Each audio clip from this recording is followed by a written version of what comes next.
Graça e paz, meus irmãos. Vamos meditar hoje em Romanos, capítulo 3, verso 1 ao verso 4. O texto nos diz: Qual é, então, a vantagem do judeu, ou qual a utilidade da circuncisão? Muita, sob todos os aspectos, principalmente porque aos judeus foram confiados os oráculos de Deus. E então, se alguns não creram, será que a incredulidade deles anulará a fidelidade de Deus? De modo nenhum. Seja Deus verdadeiro e todo ser humano mentiroso, como está escrito, para seres justificado nas tuas palavras e venhas a vencer quando fores julgado. O texto é uma refutação de Paulo a algumas questões que eram levantadas por aqueles que não aceitavam o seu ensino.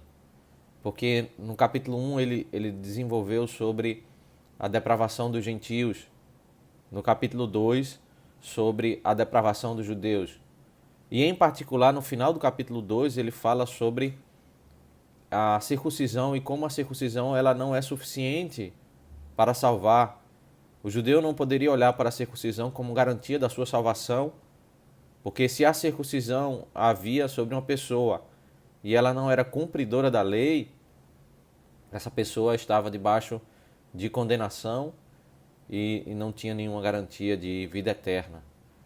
E a questão que se levantava agora no capítulo 3, tratada por Paulo, é se a circuncisão ela não me garante salvação, então qual é a utilidade, qual é o valor da circuncisão?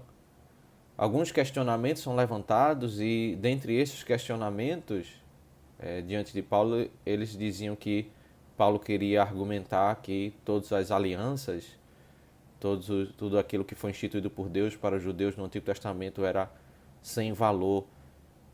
Era isso que Paulo queria dizer na mentalidade desses judeus. E Paulo está refutando esses questionamentos que eles colocavam, dizendo, ainda que a circuncisão ela não era garantia de salvação, mas o povo judeu ele foi abençoado por tudo aquilo que Deus derramou sobre eles. E ele diz, muita sobre todos os aspectos, principalmente porque aos judeus foram confiados os oráculos de Deus. Então, a circuncisão ela nunca foi dada pelo Senhor para ser como meio de salvação, mas era estabelecida por Deus, o sinal estabelecido pelo Senhor, o selo da aliança daqueles que confiavam no Senhor, no seu Messias, na salvação pela fé, e Deus estabelecia o pacto para os seus descendentes e por meio daquela aliança eles eram alimentados, eles eram confirmados, eles eram ensinados e instruídos na verdade de Deus. E Deus separou um povo para se dar a conhecer, para revelar a sua verdade, a sua doutrina. Nós temos ali no Antigo Testamento a igreja visível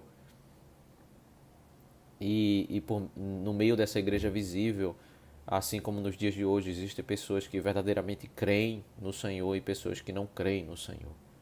Então, o que nós temos na antiga aliança, por meio dos pactos, são ensinos dados pelo Senhor. Deus se revela ao povo judeu, estabelece os selos do pacto, a circuncisão, e à medida que Deus estabelece isso, Deus se dá a conhecer e eles eram beneficiados por essa revelação da parte do Senhor. De modo que a circuncisão não era algo vão, não era inútil, mas instruía o povo nos ensinamentos do Senhor e o povo conhecia mais do Senhor.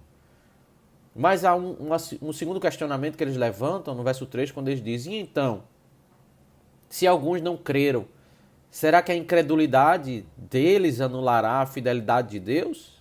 Versículo 3.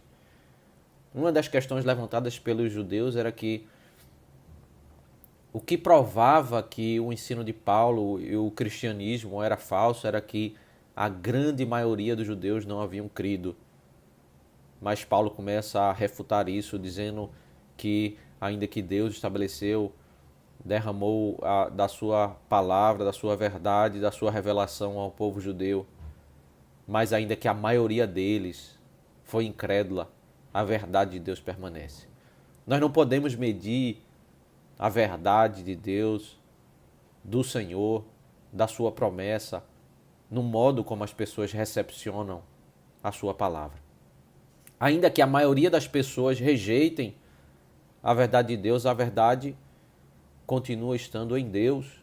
E por isso, ele diz, de modo nenhum seja Deus verdadeiro e todo ser humano mentiroso, como está escrito, para seres justificado nas tuas palavras e venhas a vencer quando fores julgado. Diante de uma questão em que todos os judeus estão rejeitando Jesus e rejeitando a mensagem do Evangelho, e Deus estabelece que Ele é o seu Filho, Ele é o Salvador, e as pessoas não reconhecem isso, mas a verdade é que todos estão errados e Deus está falando aquilo que é correto. Paulo está refutando o argumento de que os judeus estão dizendo que a maioria rejeitaram o Senhor e por isso o cristianismo está errado. Paulo está dizendo, ainda que todos os judeus rejeitarem o Senhor, ainda assim Deus está com a verdade, porque Ele é o justo juiz, Ele é a verdade, é Ele que estabelece o caminho correto, Ele que estabelece o que é certo e o que é errado. Então Paulo refuta esse segundo aspecto que está levantado aí por essas pessoas. Esses dois questionamentos levantados por aqueles que queriam rejeitar o ensino da palavra de Deus, eles nos levam a concluir como nós não podemos confiar em nossa lógica. Porque ao rejeitar a verdade de Deus de que todo ser humano é pecador e que o judeu não poderia confiar na circuncisão para se salvar, judeu e gentio todos são pecadores, estão debaixo de pecado, todo ser humano está debaixo de pecado. Ao rejeitarem isso, eles estavam levando a condenar o ensino de Paulo por estarem fazendo uma lógica totalmente perversa. Eles estavam dizendo o ensino de Paulo está errado porque isso me levaria a acreditar que as alianças do Antigo Testamento, o selo do pacto, a circuncisão é algo sem valor. E eles rejeitavam o ensino de Paulo como se o ensino ele contrariasse os demais ensinos da Escritura. Um outro caminho era o caminho pragmático, o caminho em que eles não viam lógica na verdade de Deus sendo rejeitada pela grande maioria dos judeus ou por todos os judeus. Os líderes, o sinédrio, o sumo sacerdote, os anciãos não estavam reconhecendo Jesus como Senhor. E eles diziam, é óbvio que isso não é a verdade de Deus, porque senão os líderes judeus iriam reconhecer isso. E aí eles construíram uma lógica que simplesmente os afastava de Deus porque eles não estavam com o coração aberto para ouvir a verdade de Deus. E quão perigoso é quando nós construímos ideologias, pensamentos e simplesmente não ouvimos a verdade de Deus e estabelecemos conceitos, doutrinas em nossos próprios corações e nos apartamos de uma verdade tão simples que percorre toda a Escritura. A verdade que estava sendo rejeitada é que todo ser humano é pecador, que todos estão diante de Deus e não somos melhores uns dos outros. Nós somos pecadores e carecemos da graça do Senhor. É porque muitos rejeitam essa verdade que continuam confiando em suas obras, em seus próprios méritos para terem salvação. Do que rejeitam essa verdade básica estabelecida em capítulo 1 e capítulo 2 de Romanos. Que as pessoas continuam olhando para aquilo que fazem, aquilo que tem servido ao Senhor ou que tem feito para confiarem em seus próprios méritos e não olharem para Cristo. É porque rejeitam essa verdade básica das Escrituras. Muitos argumentos são levantados como foram levantados naqueles dias, mas a verdade permanece. Todos somos pecadores e carecemos da graça de Deus. Que o Senhor Deus nos abençoe.